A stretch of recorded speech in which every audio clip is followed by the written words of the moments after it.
Baik, bismillahirrahmanirrahim. Assalamualaikum warahmatullahi wabarakatuh. Alhamdulillah, wassalatu wassalamu ala rasulillah. Tidak ada kata yang lebih pantas untuk mengawali perjumpaan kita pada kesempatan kali ini kecuali puja dan puji syukur kehadirat Allah Subhanahu wa taala yang telah memberikan kita begitu banyak kenikmatan. Dua hal kenikmatan yang sering kita lupakan adalah nikmat sempat, kemudian nikmat sehat. Sehingga pada kesempatan kali ini kita masih bisa diberikan kesempatan untuk melakukan hal-hal positif. Alhamdulillah. Kemudian salawat serta salam mudah-mudahan tetap tersurah limpah kepada junjungan kita Nabi Muhammad SAW yang kita nantikan sahabatnya di hari akhir. Baik teman-teman sekalian, kali ini saya akan sedikit membahas tentang buku Beyond the Inspiration. Ini sebagian kecil saja yang saya bahas karena ini banyak sekali bahasannya dan sangat inspiratif kalau menurut saya. Dan saya sangat tertarik untuk membahas sebuah satu bahasan saja di sini. Karena mudah-mudahan untuk kesempatan selanjutnya kita bisa membahas untuk yang lainnya. Tapi untuk mengawali bahasan kita terkait dengan buku Beyond the Inspiration dari Ustadz Felix Yau, kita akan membahas terkait dengan yang pertama adalah perkembangan Islam, di mana sebenarnya pada zaman di mana Islam itu berjaya dan menguasai dunia, maka di sana yang kuat adalah ukhuwahnya. Sementara untuk saat ini, ketika Islam tidak berjaya lagi, ketika Islam bahkan sudah banyak kebencian terhadap Islam, bahkan ada Islamofobia gitu ya, di mana-mana seperti itu. Bahkan nilai-nilai Islam, bahkan apalagi ya, identitas Islam itu banyak yang malu untuk menggunakannya.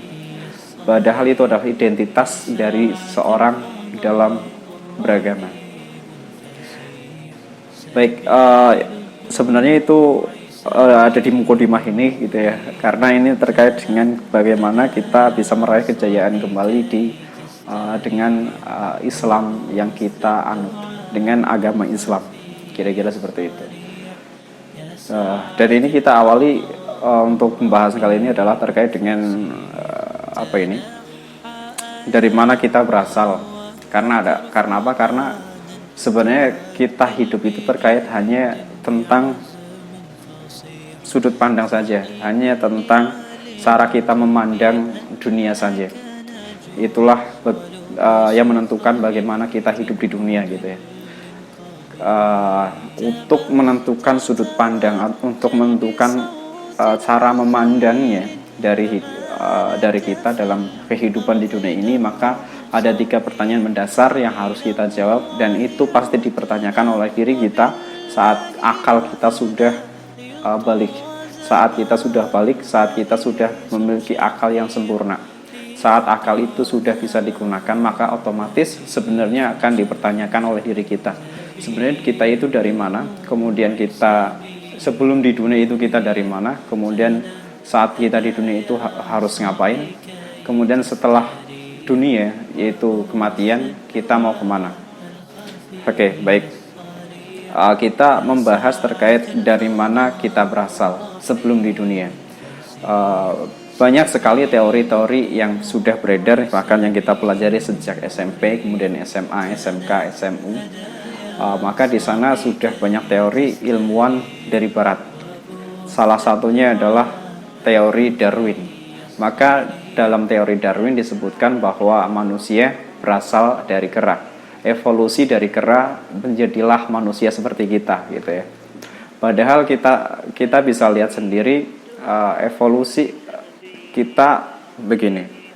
Kalau kita berasal dari kera, kenapa kera masih ada saat ini gitu? Itu salah satu pertanyaannya. Kemudian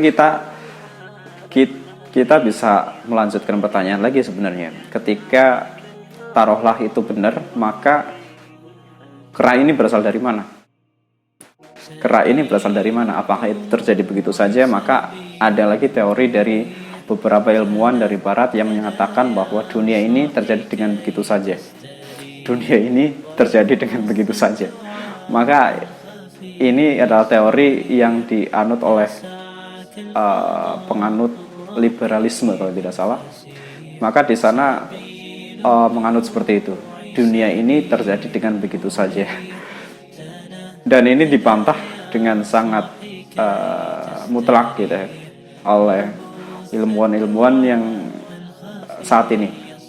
Tidak saat ini juga sih sebenarnya, beberapa di abad keberapa gitu ya sudah tidak ada, maka 1900-an gitu ya, 1900-an sudah dibantah dengan mutlak bahwa ditemukan adanya teori bahwa sebenarnya alam semesta ini, kita ada di bumi, maka ada alam semesta yang di sana ada bintang-bintang, kemudian ada bulan, ada matahari. Maka ditemukan bahwa kita bahwa kehidupan di alam semesta ini sebenarnya berasal dari satu titik.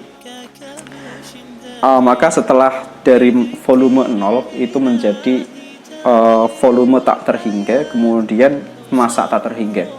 Jadi Big Bang ini adalah ledakan yang sangat besar, yang dimana di situ menjadilah bumi dan sebagainya.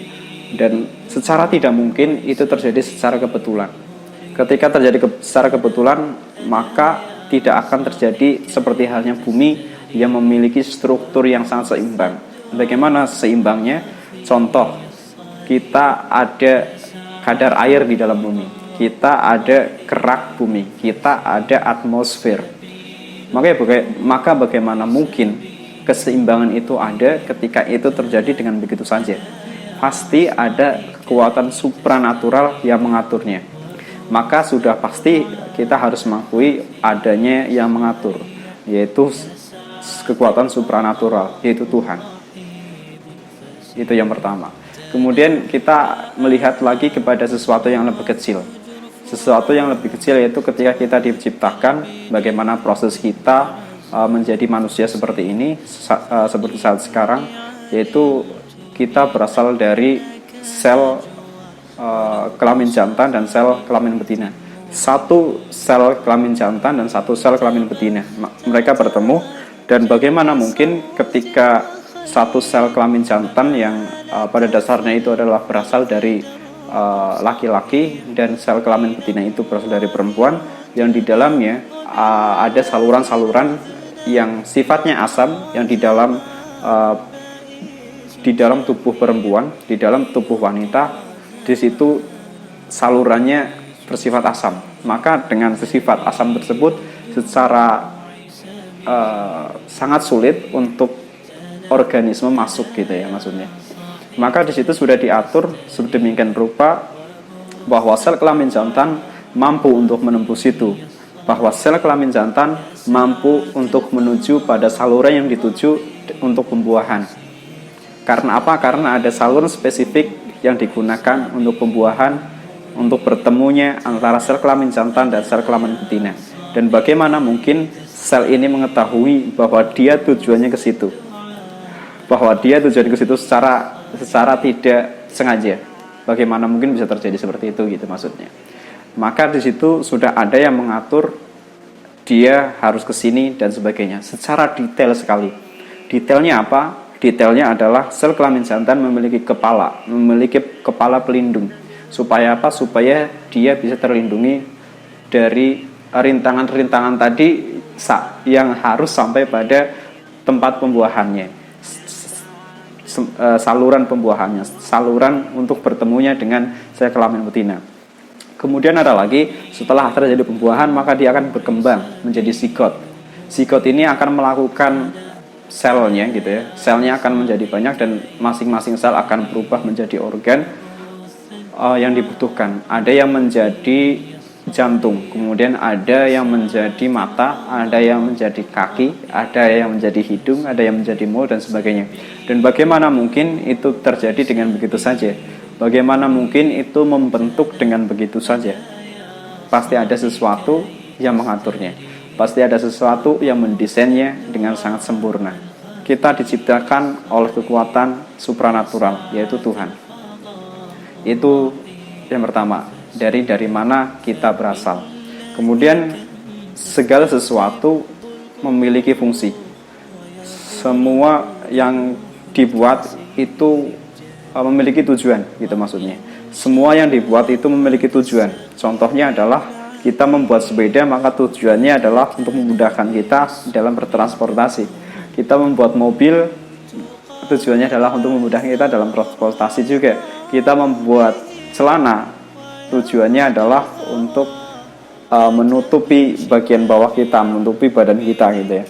Kemudian kita membuat lampu untuk menerangi ketika sudah gelap dan sebagainya.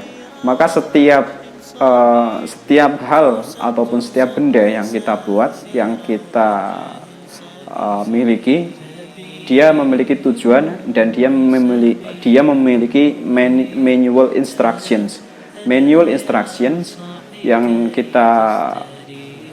manual instruction itu adalah tentang bagaimana kita harus menggunakannya, bagaimana seharusnya kita menggunakan benda tersebut, bagaimana seharusnya kita menggunakan alat tersebut, sehingga apa? Sehingga tidak salah lagi ataupun tidak cepat rusak alat tersebut, tidak cepat rusak barang tersebut.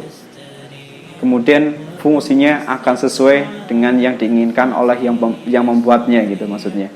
Contohnya seperti kamera ini, maka manual instruksinya ada. Supaya apa? Supaya fungsinya tepat gitu.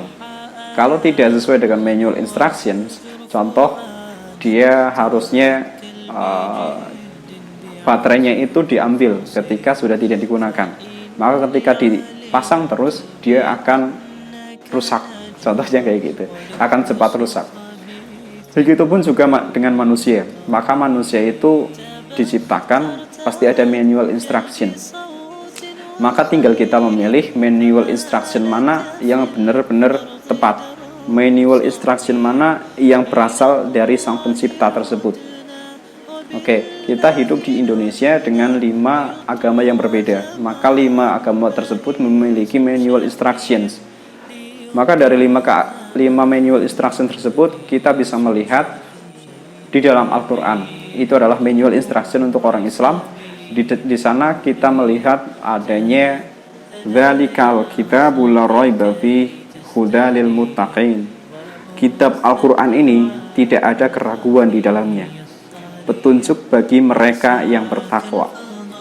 Tidak ada keraguan di dalamnya, petunjuk untuk mereka yang bertakwa. Kemudian ada lagi dalam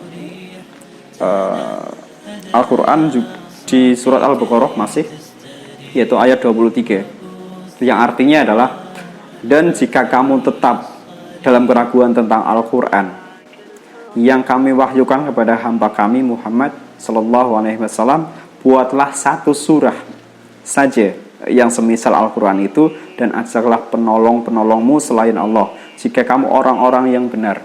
Oke.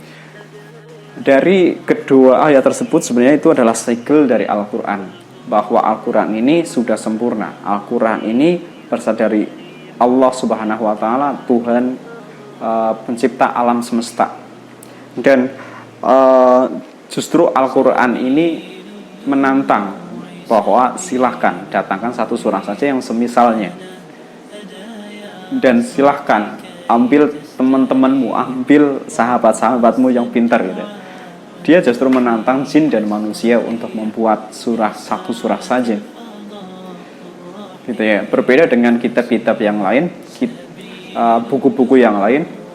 Biasanya buku itu kan kita melihat buku ini masih jauh dari kata sempurna, sehingga penulis mengharapkan kritik dan saran dan sebagainya. Itu yang tertera dalam buku-buku ciptaan manusia, kira-kira kayak gitu. Berbedanya di situ. Maka di sini sudah kita bisa melihat Al-Quran itu sudah segel dari Allah Subhanahu Wa Taala, dan tidak ada perubahan sedikit pun dari sejak diturunkannya Al-Quran. Itu yang sangat istimewa. Kemudian untuk apa kita hidup gitu? Untuk apa kita hidup? Yaitu dalam surat Az-Zariyat ayat 56. Mungkin kita semua sudah hafal ya. Wa ma khalaqtul jinna wal insa illa liya'budun. Wa ma khalaqtul jinna wal insa illa liya'budun. Dan aku tidak menciptakan jin dan manusia melainkan supaya mereka beribadah kepadaku. Di sini menggunakan kata dan aku tidak itu negasi pertama. Menciptakan jin dan manusia melainkan itu negasi kedua, supaya mereka beribadah kepadaku. Artinya apa? Artinya ketika menggunakan negasi, artinya tidak ada yang lain. Tidak ada yang lain. Artinya apa? Hanya satu-satunya tujuan kita hidup di dunia ini adalah untuk beribadah kepada Allah Subhanahu wa taala. Itu artinya. Kita mentadaburi Al-Qur'an itu seperti itu, kecuali itu. Tidak menciptakan kecuali untuk beribadah. Artinya satu-satunya tujuan, satu-satunya yang harus kita lakukan dalam hidup di dunia ini adalah untuk beribadah kepada Allah Subhanahu wa taala. Maka membahas beribadah, sebenarnya kita akan membahas sesuatu yang tidak hanya ritual saja, ritual keagamaan saja. Ketika kita bertanya kepada orang-orang, apa itu ibadah sih? Ibadah itu apa sih? Maka ada yang menjawab, ibadah itu sholat, ibadah itu zakat, ibadah itu puasa, ibadah itu haji. Maka sebenarnya itu adalah ritual-ritual dari keagamaan saja, ritual-ritual agama yang biasa dilakukan.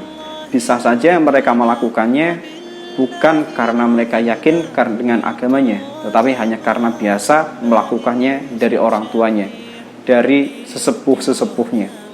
Mereka tidak yakin dengan apa yang mereka lakukan. Mereka tidak tahu tujuan dari apa yang mereka lakukan, tetapi mereka hanya mengikuti kebiasaan yang dilakukan oleh orang-orang tuanya saja. Bisa jadi seperti itu. Maka sebenarnya ibadah itu tidak hanya tentang sholat, tidak hanya tentang zakat, tetapi segala sesuatu yang kita lakukan di dunia ini. Bagaimana kita bisa melakukan segala sesuatu ini bernilai ibadah, yaitu tujuan kita, yaitu keyakinan kita, yaitu keimanan kita, yaitu niat kita. Ketika kita meniatkan segala sesuatu yang kita lakukan di dunia ini adalah untuk beribadah, maka insya Allah itu adalah terhitung dari ibadah kepada Allah Subhanahu wa taala.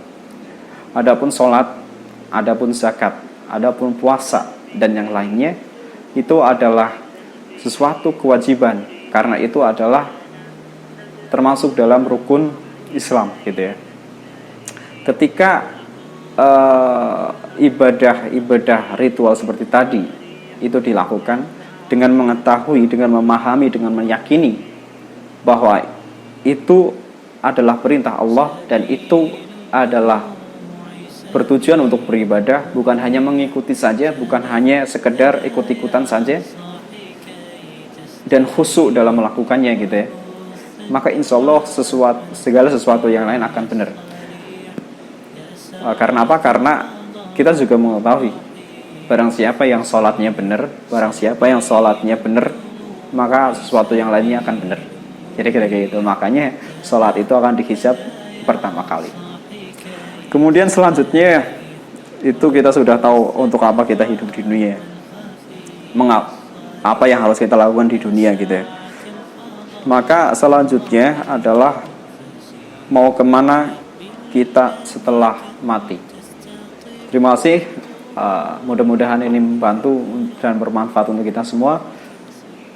Tetap semangat dan sukses selalu. Wassalamualaikum warahmatullahi wabarakatuh.